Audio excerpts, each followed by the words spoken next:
Hello and welcome once again to Hude Hour on Hude Network. It's our flagship program where we break down issues within the humanitarian and development space. I am Amadine Ogbewe. And I am Jonaze. Thank you so much for joining us. Hi, Amadine. How are you doing today? I'm good, and you? I'm great. Wednesday morning again. How are you doing today? Well. Have you eaten?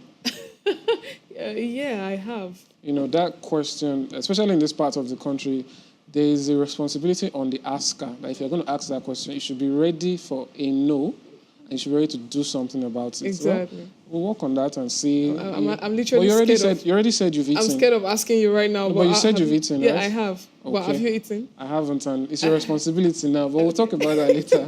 Anyway, our topic of today is food security and sustainable agriculture. We're taking a look at how we can ensure it and also ensure that there's access to food for all, quality food that is, good quality food. Now, sustenance is essential for survival, and food security essentially means that everyone has reliable access to enough safe and nutritious food to live a healthy, active life.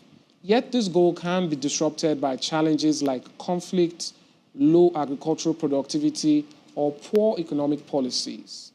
Today on Hude Hour, on Hude Network, we're diving into the critical issues as we examine the latest developments in humanitarian and development space. As always, I am Amadine Ogbewe. Indeed, food security is about ensuring people can access food even in difficult times. Today, we'll explore real solutions and hear from our experts on what's working to make that happen. Yes, we will. And we'll take a look at stories from across the globe on the state of food security and ensuring it as of today. Now, let's first take a look at our headlines. In the first news item, we have UN warns of worsening hunger crisis in conflict zones. In other stories, report warns of persistent famine threat in Gaza. And finally, we have number of hungry people in Nigeria to rise by 7 million in 2025. That's coming from the UN. Now, we'll take these and more after the break. Don't go anywhere. We'll be right back.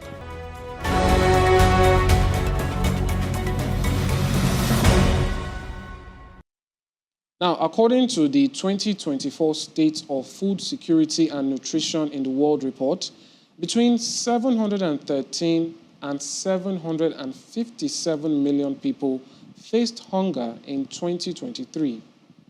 That's 1 in 11 people globally, and in Africa, the numbers are even more alarming, with 1 in 5 facing hunger. But hunger is just part of the story, as 2.33 billion people experienced moderate or severe food insecurity, with 900 million facing severe levels. Over 3.1 billion people couldn't afford a healthy diet, and malnutrition continues to affect many children under 5. While exclusive breastfeeding has improved, much more work is needed to meet global nutrition targets by 2030. Now, globally, 1 in 4 children, that's about 27%, are living in severe food poverty in early childhood, amounting to 181 million children under 5 years of age. These figures highlight the need for intervention if these areas are to move closer to achieving food security. We'll delve into this and more after the break. Don't go anywhere.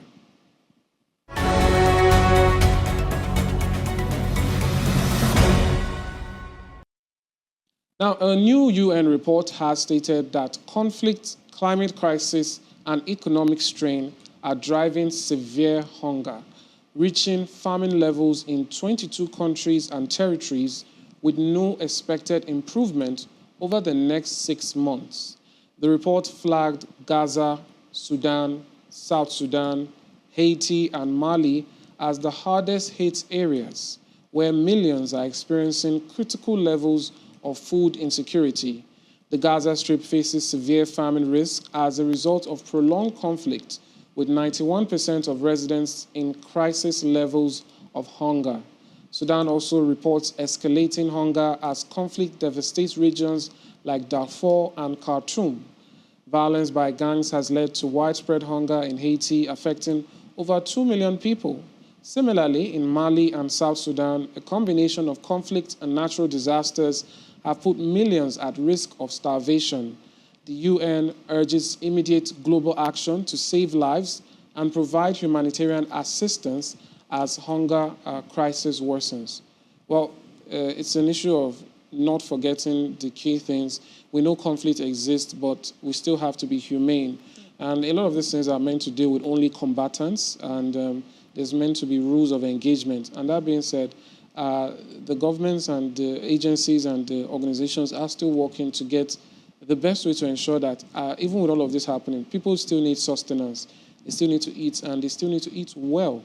We understand that conflict might reduce that quality, but it shouldn't stop it all in all. And at the end of the day, we hope that these conflicts recognize that there's still that human need that we can't avoid, and we need to ensure that there's human rights consideration in all of this. Yeah, conflict zones just like Mali, South Sudan, Sudan itself, and every other country involved in conflict. I don't know why this whole conflict thing is really becoming worse every day. And the fact that we're talking about food insecurity right now, it's also affecting other areas, but we'll just focus on the food insecurity.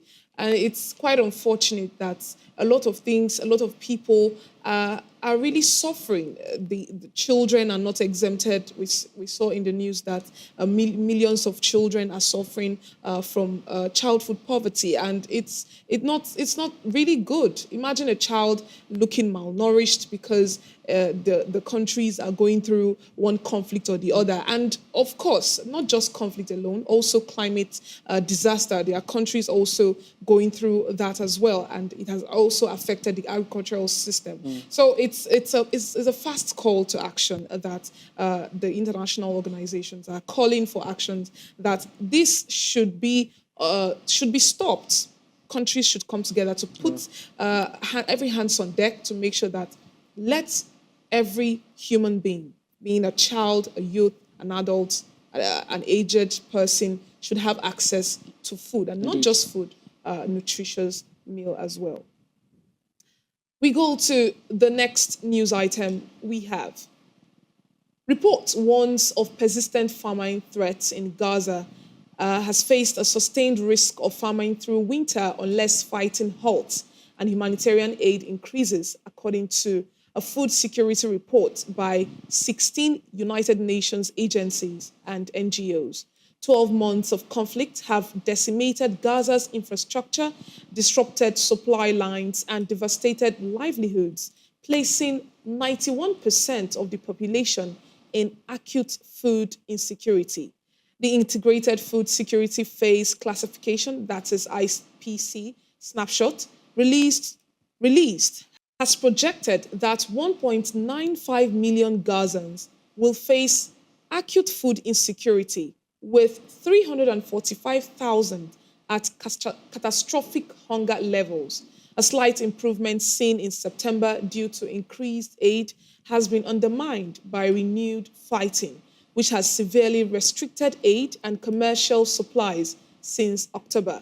The report has warned that famine conditions are likely across northern and central Gaza and Rafah if aid flows remain disrupted. Well, the World Food Programme, WFP, has called for the opening of crossing points and a halt to hostilities to restore essential aid. Without these changes, WFP has stated it cannot provide critical food assistance at the required scale. This was noted by the chief economist of the World Food Programme, Arif Hussein. All right, so we have seen that Gaza is one of the conflict zones that we've been talking about. And it has not just, like I mentioned earlier, it has not just affected only the food aspect, it has affected their livelihoods. A lot of things, their infrastructures has really gone down. So it's quite very, very sad to see that Gazans are really going through a lot because of conflict. And the particular people are really going into hunger. The citizens of that particular environment. Yeah, and again, what the WFP is saying that they want to help, but hindrances to these helps are the issues at hand, and I think that's one of the damning. I mean, no conflict is really good, but one of the more dire aspects of that conflict is that where aid is trying to come in and there are hindrances or obstacles, So that's how we end our second news item. We'll go on a break. When we return, we'll take our final news item. Afterwards, we'll be joined by a guest on this issue. Don't go anywhere.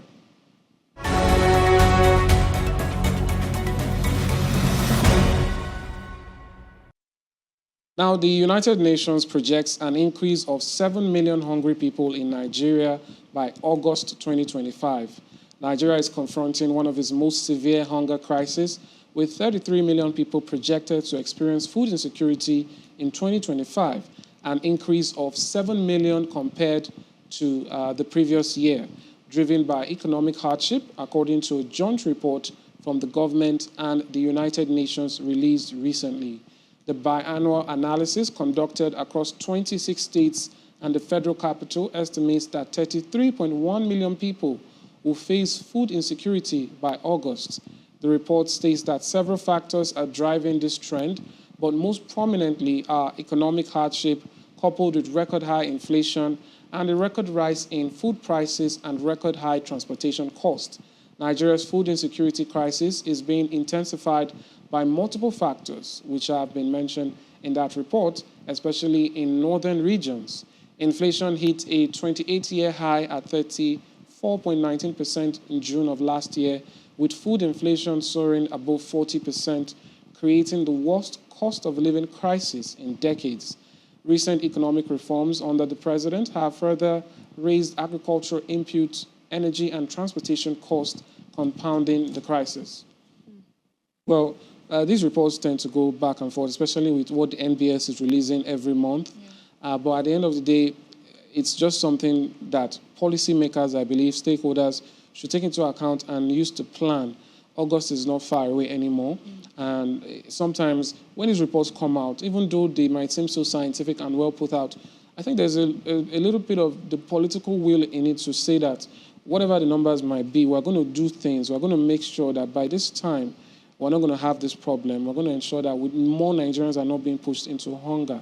So again, it's more about political will, more about the strategies being put in place. And we're here to monitor these things and see how well they progress. But I think the UN's reports, and some might call warning, should be taken seriously so that we don't end up where they've predicted that we may. 7 million Nigerians is quite a very huge number. And for me, it's something that is out of hand already. And more people are also going into poverty, even as we speak currently. And if a fast action is not done, we'll have more records to be given out to the public that people are actually hungry. I don't know. It's very, very important that whenever decisions are being taken, before they take those decisions and start acting on them, they need to understand the pros and cons of those decisions. Just like most of the policies that were taken or decisions that were taken, it has affected other things. And now we're dealing with high inflation, which it has gone to, that's the food prices has gone high. It has affected the transportation. It has affected the fuel price and every other aspect of it. Even clothing is also involved. Everything has gone up. I saw a tweet of someone a few days ago, and she said, we were coming from a time where you buy a new product comes on board, and then it has this cheaper price. But then you can actually, do guy before you go and get those things. But now, if you don't buy it at that particular time it was being produced and, launched, you cannot get it again for that particular price. Like it goes up. Indeed. So it's something that we need to really look into. And based on feeding, people need to understand that we need to come back to the normal way we should feed. All right, fair enough. That's how we round off this segment of the program. We'll go on a break now. When we return, we'll be joined by a guest. She is the CEO, the founder of Ritkinen Ventures, and the founder of Foodlinker. Her name is Miriam Shimang. She joins us to break down these issues and give her expertise on what countries around the world need to do to ensure food security and an increase in the agricultural sector. Don't go anywhere. We'll be right back.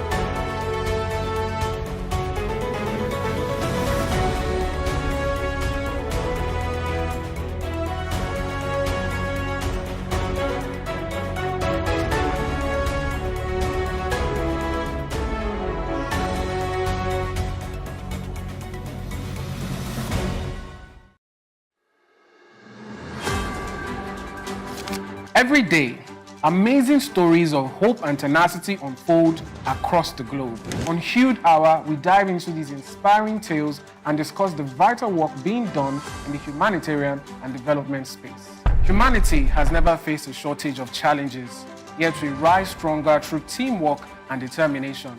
Though these remedies are often underreported, on Hude Hour, we advocate sustainable solutions. We bring you the latest and most impactful news on how lives are being changed. We engage with young change makers and experts who provide valuable insights into relief efforts and the challenges faced by local communities through a global perspective. Join us every Wednesday by 8 a.m. on Hude Network's YouTube channel as we embark on this journey of positive change.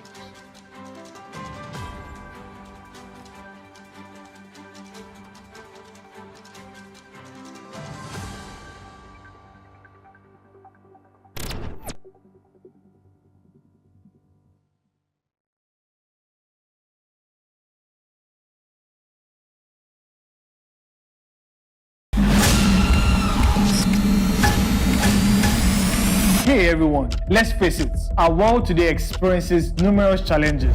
And guess what? Our community isn't off the hook either. Most of the world issues are either not talked about enough or never talked about at all. But here on Timeline, we've got you covered. We dive deep into issues that affect us every day, leaving behind footprints of wisdom, knowledge, and solutions. Think of it like a roadmap that keeps you on the track for success. So buckle up, because in this new season of Timeline, we're taking another trip through the past, the present, and navigate into a more promising future. Again, we're talking solutions, people. And let's make one thing clear. This is not your average blah, blah, blah convo. This is real talk with a side of inspiration and a sprinkle of wow. I never thought about it like that. I'm your host on this impactful ride. Together, we'll tackle the tough stuff, laugh a little, and find ourselves on the path to positive change. So what are you waiting for? Season 2 of Timeline will be loaded. Let's get started. Hop in, and let's drive straight into the hearts of issues shaping our world. Let's go. Oh, one more thing. Hit that subscribe button and let's take this ride together.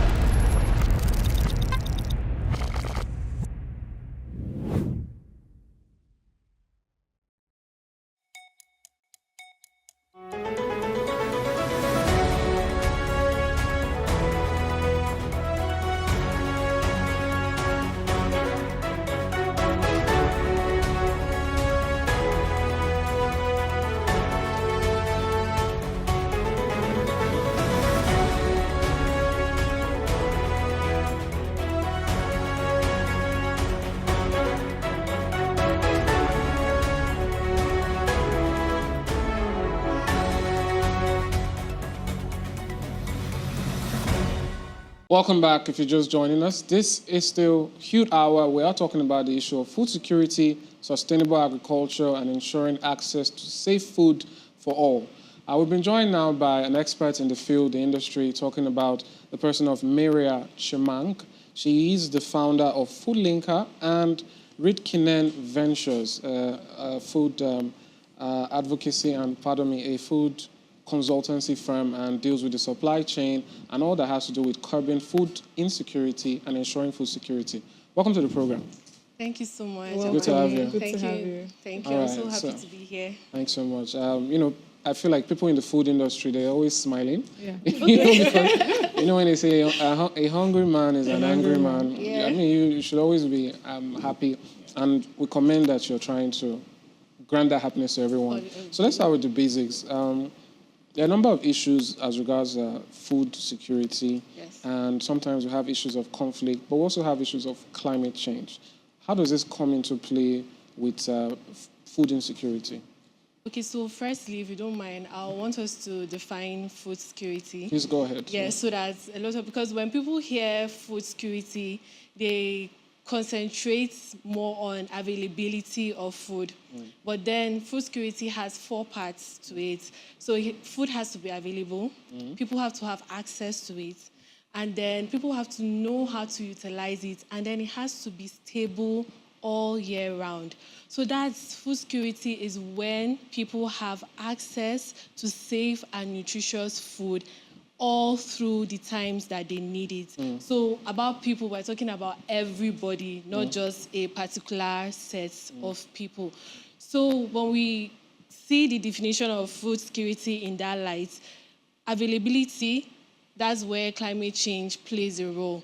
So how, if there are changes in climate conditions, it will either increase the availability of food or it will reduce the availability of food. And then when we talk about security... Sorry to cut you short. Did you just say climate change can increase the availability of food? Yes. Oh, well, that's new. Okay, meaning if we have a favorable climate, of course, there will be increase in food production. If it's unfavorable, there will be reduction in food production. So, for example, like in Sub-Saharan Africa, we're very dependent on rainfall for our food availability.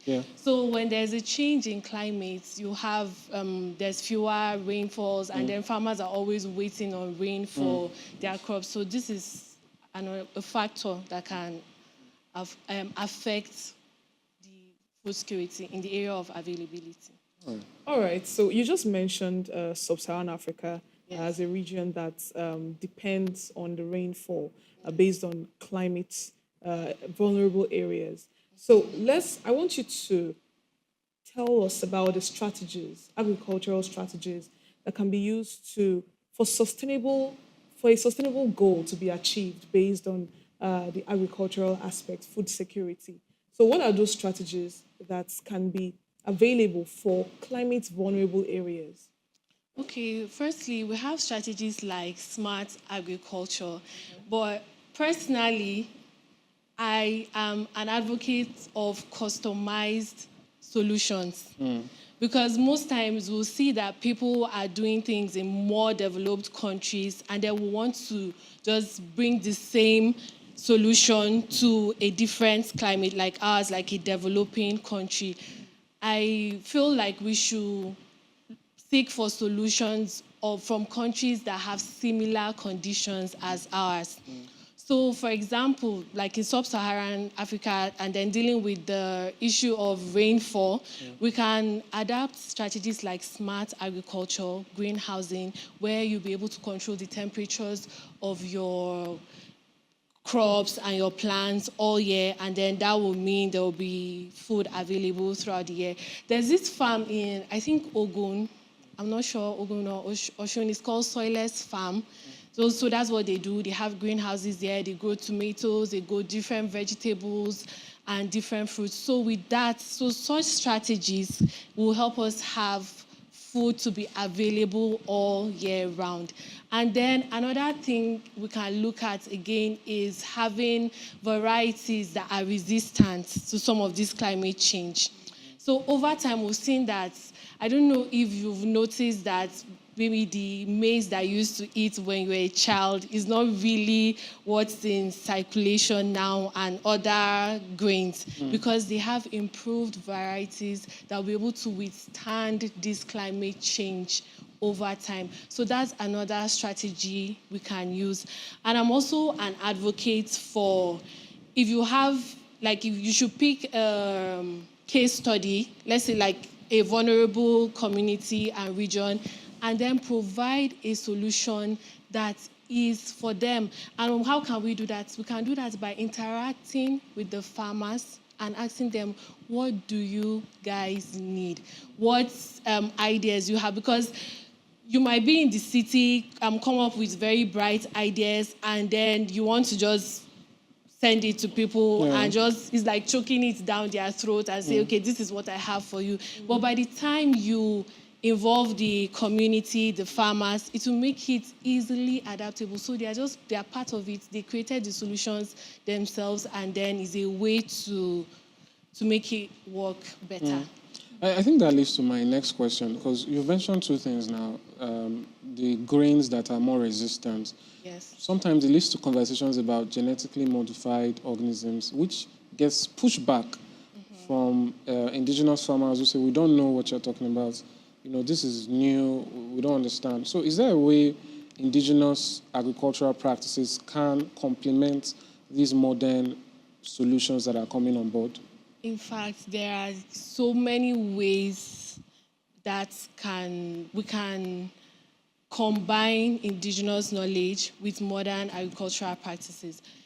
If not, okay, so I just want to give an instance of a program that we had like 2 years back where we went to this community. Our goal was to provide food processing equipment for the community so they'll be able to process their equipment, because we're finding it difficult to just even, let's say, process their grains to powder, just primary processing. So we had this very bright idea and all the machines that we had and everything. But then going to the community and speaking with them, they had better solutions. They had better solutions that they came up with, and it made our work easier.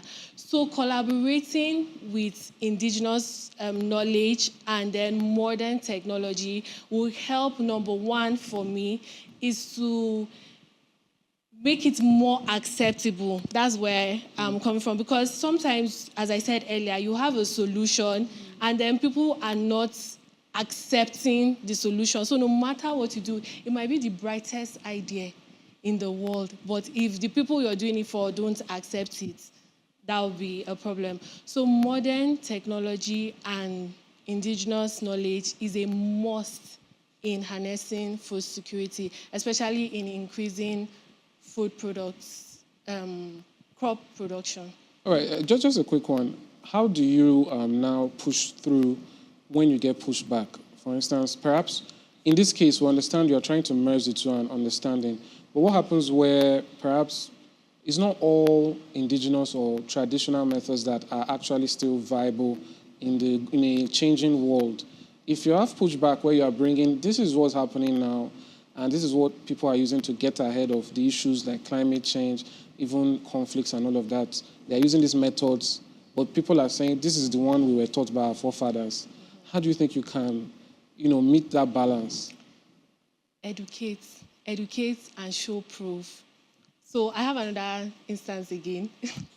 Yeah, go ahead. Where there's this community, they grow strawberries in Jos, Plateau State. So at the beginning, there was someone who learned how to plant it in France and came to the community. So in that community, then they were just doing their normal vegetables and other things that they didn't even know about strawberry at all. So when he came back and introduced this strawberry to them, they were like, we don't know this. This is new. What if we plant it and then we don't get any returns? We waste our time and all that. So he just kept on planting. And then they saw that, he now bought a bike. After some time, he had a house. Everybody was like, this really pays. And then that's how. So you have to educate and then show proof. When people see the results that they will get, they will easily accept what you're offering.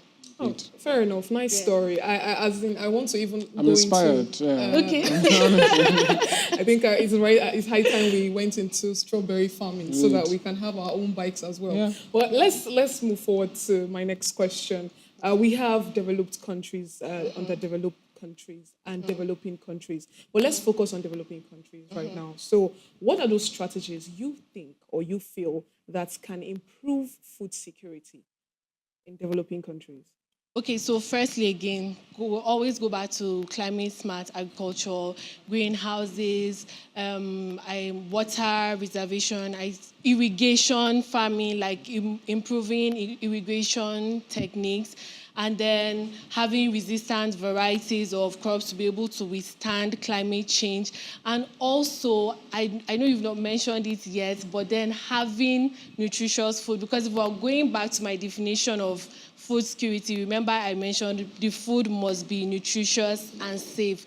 So having fortified varieties of these grains will also go a long way. There are people doing, so I've seen some programs around promoting fortified maize, I think, rice. We have this orange flesh sweet potato that is fortified also. So these are different strategies that have been in place that I feel we can upscale and are easily adaptable.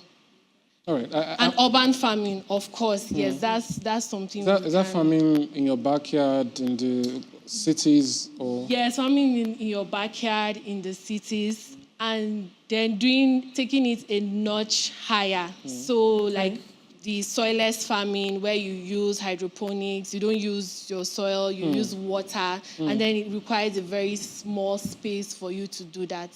So those are some of the strategies that we can upscale. I feel the need to replay what you just said, where you use water instead of soil. Things are happening. Yeah. And I think it's part of what the education you're talking about. Yes. But I understand that a big part of your work is adding value to the agricultural food chain. Can you tell us about that and how it resolves some of the food security issues we have? We have where people question imports and exports, that we need these foods, but they are cheaper if you import them, but they are costlier if they are homegrown. Yeah. Where does the value being added in the agricultural food chain solve some of these issues? Okay, so for us at Risk in Ventures, the first point we come in is crop diversification. So that's one strategy I didn't mention earlier. So having different varieties of crops will enrich the soil. So what we do as a food products development consulting firm is to create innovative food products from locally sourced farm produce.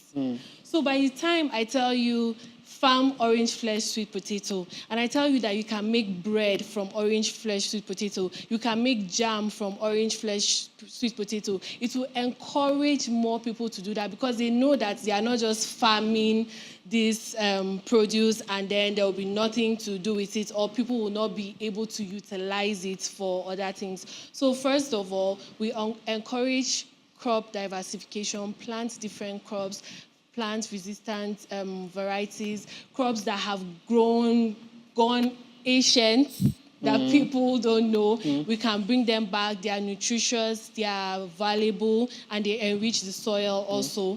And then after that, we'll now show you how you can create innovative food products from this farm produce that you produce. So one major role we play is we have clients that have food processing companies, and then farmers that are producing these products, this farm produce.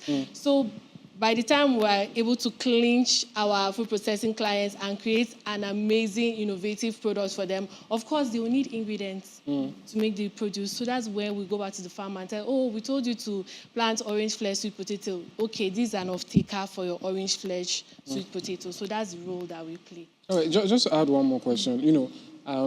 Back then, studying agriculture, even in school, there was something where a word is just placed in front of agriculture, and basically it's meant to say that there are so many aspects of farming and agriculture, agricultural extension, agricultural marketing, all those things.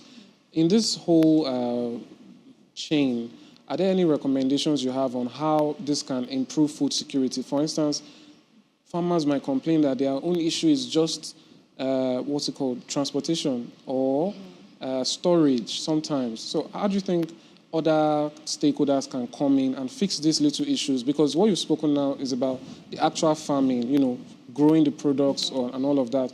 The other aspects of it, how can they be helped to ensure that at the end of the day, a nation, whatever country, any region or continent that food security becomes achieved because these other aspects have been helped? Okay, so so now we're talking about, if I get you right, we're talking about post-harvest loss. So that's farmers after farming, they might lose some of the produce due to lack of storage or logistics and other facilities. I've seen security, yes, security also. So there are some people that are already in that space. I cannot remember the name in my head right now, but I know some people that do cold storage where they tell farmers, okay, you can bring your produce to keep here so you don't have to sell it at a loss. So I think they are solar-powered cold storages. And then we have people that have dehydration facilities where people can bring their produce and dry them. So those are some of the steps that have been taken. And in my opinion, there are easy, adaptable solutions that people can upskill in different ways. And there's another part that I've really been thinking about. Okay, so most times, especially for food processing, people want to just go into food processing and then have like the ultra processed or finished products. But then that gap of primary processing. So that's, let's say, if you just get a produce and then convert it to flour, that another person can take this flour and then use it to make bread. So you see the steps from the primary to the secondary. So that primary processing space, that ingredient supply space, I think that's a space that people should look into, where you can just have a one ingredient processing and then make it available for other processors to use in their So does the government have products. Government and other stakeholders, their role in all of this? To make it a favorable environment for entrepreneurs to invest. All right, fair Yes. enough. All right. Thank you so much. It's been a pleasure talking to you. You've really broken down the issues here. And also, I think the part of the program that's interesting is the innovation aspect of it, knowing that you can always do more out of the little you have. So thank you so Yes. much for coming. It's Thank been a you for pleasure. having me. I had right. a fantastic time. Thank you. All right, that's how we round off the segment of the program. We'll go on a break, and when we return, we will be going into our verified voices to see what the stakeholders are saying on the matter at hand. Don't go anywhere. We're still talking food security and agriculture. We'll be right back.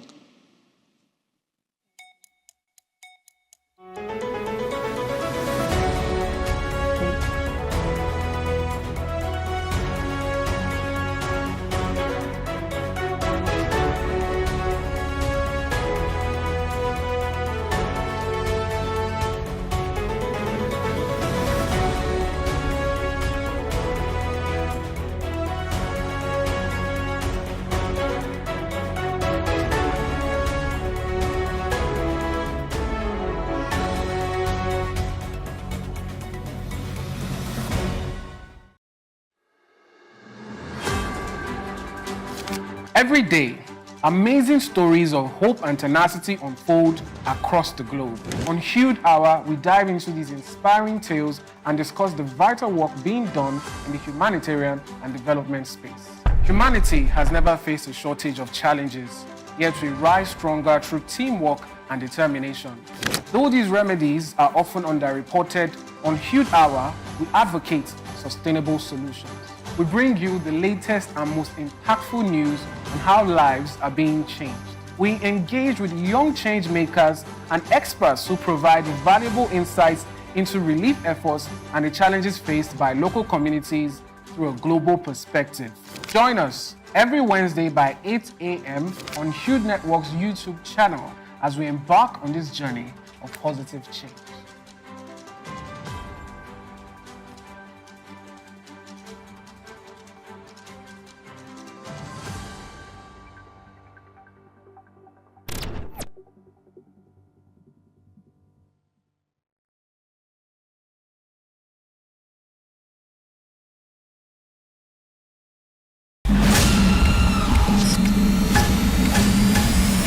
Hey everyone, let's face it, our world today experiences numerous challenges. And guess what? Our community isn't off the hook either. Most of the world issues are either not talked about enough or never talked about at all. But here on Timeline, we've got you covered.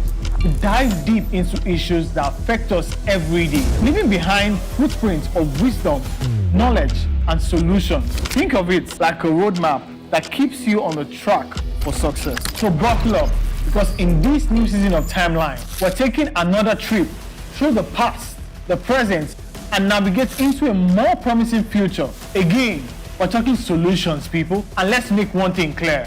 This is not your average blah, blah, blah convo. This is real talk with a side of inspiration and a sprinkle of wow. I never thought about it like that. I'm your host on this impactful ride. Together, we'll tackle the tough stuff, laugh a little, and find ourselves on the path to positive change. So what are you waiting for? Season 2 of Timeline will be loaded. Let's get started. Hop in and let's drive straight into the hearts of issues shaping our world. Let's go. Oh, one more thing. Hit that subscribe button and let's take this ride together.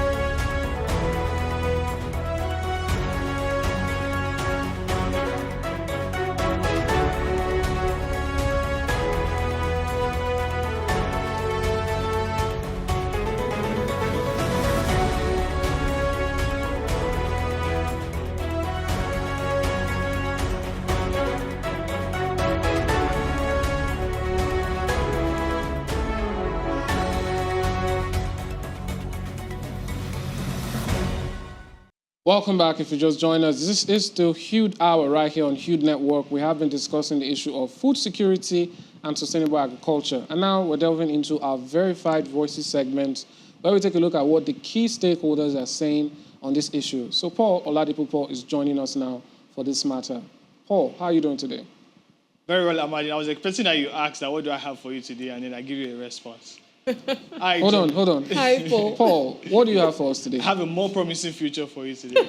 All right, thank you. Yes, how are you doing, Let's Joe? see that I'm future good. now. I'm good. Nice Exactly. to meet you, Paul. Let's take a quick look at what the future holds for us quickly with what our key stakeholders are saying in this particular sector, talking about food security. First off, on the tweets that we have today, we have the AFDB group and the Economic Community of West Africa States, ECOWAS Commission, signs $11.78 million agreement to strengthen regional rice production to help ensure food security and reduce West Africa's dependence on costly rice imports. Feed Africa. I must say that the importation of rice in Africa actually takes so much already, and funny enough, we also produce rice. I mean, in Gambia, for example, Gambia produces a lot of rice. Also here in Nigeria, also there are different species of rice that are even produced here in Nigeria. And to see that we're still importing rice is really a thing of concern. But the good thing about this is that with all of this, we are expecting to see more job creation when it comes to seed production, the farming, talking about logistics. Also, we are also expecting to see reduce with FX. That's foreign exchange, because now the amount that will be going into foreign exchange to import rice is going to reduce, going to fall down. And it's just so amazing that this particular money that is being laid to this cause is expected to see a reform in the policy of rice making, also try to invest more in farms and things like that. We should be expecting change in the next 5 years with this particular project that are going on, which is called the Reward Project. We should be expecting changes to, in terms of rice production and also consumption. And hopefully, in the next 5 years, we won't be talking about exporting rice, so that that's at the point where the rice we have is in abundance already, and now we're now looking at exporting all of those things to other countries to increase our own sales as well, and also probably see a grow in, also have a ripple effect with our currencies here in Africa. Indeed. For me, I think we have the climate, we have the soil to support rice, so rice production, so to speak.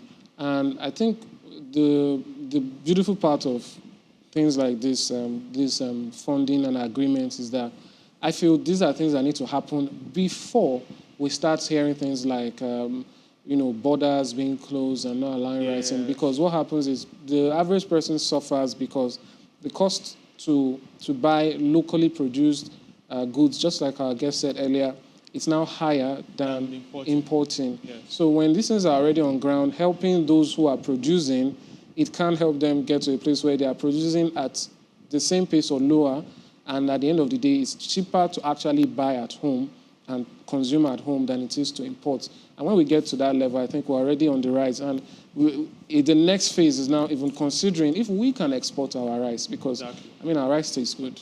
Honestly. When I say I mean, developing nations, yes, Africa is not just Nigeria that produces rice. It's really a lot of things to look at, and I really want to see how policies are being put in place to actually look into all of these things, so that we are at a point where the rice that we have here in Africa is probably cheaper, or maybe close to what we are spending on imports at the moment. But I really love it if it's cheaper, so we can have more access and things like that. Let's move on to the next tweet quickly. This is from the International Fund for Agricultural Development. It says, land degradation is one of the biggest threats to livelihood and food security of smaller farmers around the world. Up to 40% of the world's land is degraded or is degrading. It's sad to see. You see, one thing about food security is that something happens here and then it affects the price of food in the market. A little change here, it affects the price of this in the market and things like that. It's really interesting for me to see how probably there's insecurity, and then the next thing, price of tomato goes up. There is something happens in this region where this particular food is in abundance, and then the prices just go up quickly. And this is one of the things that we're looking at again. If the farmers are not able to farm, there's no way that they'll be able to produce enough crops that they'll be able to sell. And with all of this, right, with talking about land degradation, if we're talking about the reduce in the humidity content of the earth, how the water moisture content of the land and things like that. A lot of things actually are in play in this particular one. But the ripple effect is that there will be a very drastic change when it comes to the price of goods that are being sold that are produced by the farmers. Using water to grow food, right? But when this is like a major dependent of food production, and when it has lost its nutrients, its value, and the whole soil nutrient that it has, it's a very big problem. It's a threat, because by the time you cultivate your crop, it doesn't germinate, you can't harvest, and of course, we now have food insecurity. Go into hunger and all that. So this particular issue is a very, very big threat, just like that tweet rightly said, to livelihood. So you mentioned hunger, and I think the next tweet is just talking about, actually looking at what the ripple effect of if our food becomes really insecure, what exactly is going to happen. Let's look at our next tweet. This is from Adebayo T. Adekunle. It says, food security in Nigeria isn't about if you will eat. It's about what you will eat, how much and how often. And for many, even once a day feels like a win. Hashtag food security, hashtag hunger, hashtag food. This is one Twitter user that actually look out for their tweets back to back, because it talks more on food security. And the interesting thing about food security is that if it happens, all of these things that he has said now would actually be the issue. What we want to eat, how often we want to be able to access it, and also how much, talking about the purchase power of people. But also policies can be put into place, like policies like trying to ensure that students in schools are being fed well, daily feeding, and government also trying to create subsidies to farmers just to ensure, and also in reducing or helping the logistics, helping with logistics. All of these things are put in place. We should see price reductions. One other thing that I would also love to mention is the fact that at the moment now in Nigeria, they are talking about a number of issues when it comes to nutrition, talking about malnourished persons, micronutrient deficiencies, and a lot of things like that. If our food really is secured, we won't be talking about all of these issues. We won't have tweets like this, and we won't be here talking about our food security, because we know that our food is in secure hands and is in safe hands. Yeah, indeed. Every person in the food industry, just like our guests as well, will tell you that's what it entails. That it's not just what you eat, it's the quality of what you're eating. And also the access, the availability, access. And that was just a simplified way of saying it. But at the end of the day, it is an issue of concern. We've seen food inflation numbers across some countries and all of that. So I think there are things to consider always. And when those questions are asked, and the answer which he gave was, for some people, once is now enough. It means the situation is becoming a bit dire, and it's a call to action to fix these issues. I think the highlight of our conversation today has been that people have the capacity, sometimes the knowledge to do these things. What they need is that extra support and the background that they can go ahead and succeed without being held back by anybody or anything, you understand? So I think that's what we need to fix. And as long as we remedy that situation, we'll be able to handle the problems that we're facing. But away from that, I think what he mentioned there also goes to the fact that sometimes there's an acceptance of the way things are. And it's good to educate people so that they understand that these things, they're not very normal. You saying that you are eating once a day, or you are eating one meal all throughout a week. These things are things that we need education about, so that when people understand that I have this problem, they can begin to seek help. I actually wanted to say something about the last sentence. Adebayo tweeted. Yeah. And for many, even once a day feels like a win. A win, yes. It's quite unfortunate when we are in a society or an environment or in a country or countries where people eat once a day and it feels like victory.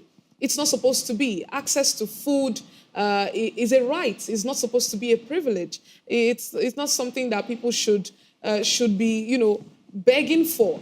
People should have access to food, and not just anyhow kind of food. A very nutritious, well-prepared meal, just like Ahmadine pointed that our rice in this part of the world, Sub-Saharan African rice, I don't know how far he has gone around every country. Well, actually, I've tasted a number of rice from Africa. I've tasted from Gambia, and I'll tell you for a fact that African rice is very sweet. I've tasted a number of species. It's not just about, and it's also not just about the taste. The nutritional values there. Exactly. I was actually getting there. It's a whole meal. Permit me to say that other countries are missing out from the fact that they've not tested our own rice. Exactly. So I look forward to a particular situation or a phase where we are the ones exporting, not longer depending on importing. So exactly. Anyway, thank you so much, Paul. Is that all you have for us today? I guess that's all I will have, but I think the most important thing that we should all take home is the fact that access to food is very important, and we should try to create a more sustainable environment. My name is Paul, and this is Verified Voices here on Hude. Thank you so much, Paul. Thank you, Paul. It's interesting what the stakeholders are saying there, and we learned more again. And that's our round of the program for today on food security, sustainable agriculture. We've spoken about the issues, the problems, and we've proffered and we've helped to promote the solutions that are attainable, so to speak. So we hope that these things will be put into consideration by all the key stakeholders. Perhaps the next time we come here to talk about it, we'll be talking about innovations, policies, and how these things are shaping food security around the world. Thanks so much for joining us. Join us once again Wednesday, 8 a.m. I am Ahmadine Ogbewe. Bye for now. And I am Joan Eze. Eat well, stay healthy. Bye for now.